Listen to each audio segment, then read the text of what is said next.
बात करिए शक्ति वावाझोड़ानी विषे तो अरबी समुद्र में चक्रवाती तोफानનું हवामान विभागे अलर्ट जाहिर કરી દીધું છે। શક્તિ વાવાઝોડું પોરબંદરથી હવે 420 કિલોમીટર દૂર છે। પોરબંદરના દરિયામાં ભારે કરંટ પણ અત્યારે જોવા મળી રહ્યો છે। માછીમારોને આ દિવસ દરમિયાન દરિયો ન ખેડવા માટેની ખાસ કરીને સૂચના પણ આપવામાં આવી છે।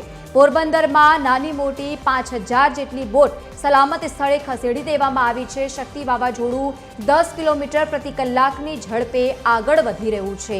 અરબી સમુદ્રમાં ડીપ ડિપ્રેશન ચક્રવાતી વાવાઝોડામાં પરિવર્તિત થયું છે।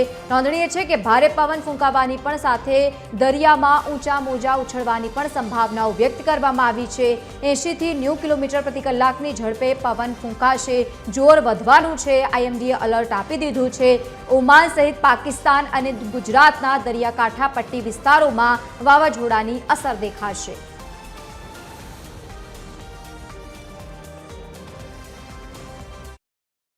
અરબી સમુદ્રમાં ઉઠેલું શક્તિ નામનું વાવાઝોડું ધીરે ધીરે તીવ્ર બનતું જાય છે। પોરબંદરથી 420 કિલોમીટર દૂર જોવા મળી રહ્યું છે અને આગળ જેમ વધી રહ્યું છે તેની અસર સૌરાષ્ટ્રના દરિયા કિનારે પણ જોવા મળશે। હાલ આપણે પોરબંદરના દરિયા કિનારે છે, ચોપાટી ખાતેનો દરિયા કિનારો છે, જ્યાં અત્યારથી જ કરંટ જોવા મળી રહ્યો છે। આ વાવાઝોડાની અસરને કારણે દરિયામાં ભારે કરંટ જોવા મળશે અને હાલ પણ ઊંચા મોજા છે ઉછળી રહ્યા છે। આપ જોઈ શકો છો કે પોરબંદરના દરિયાના દ્રશ્યો છે।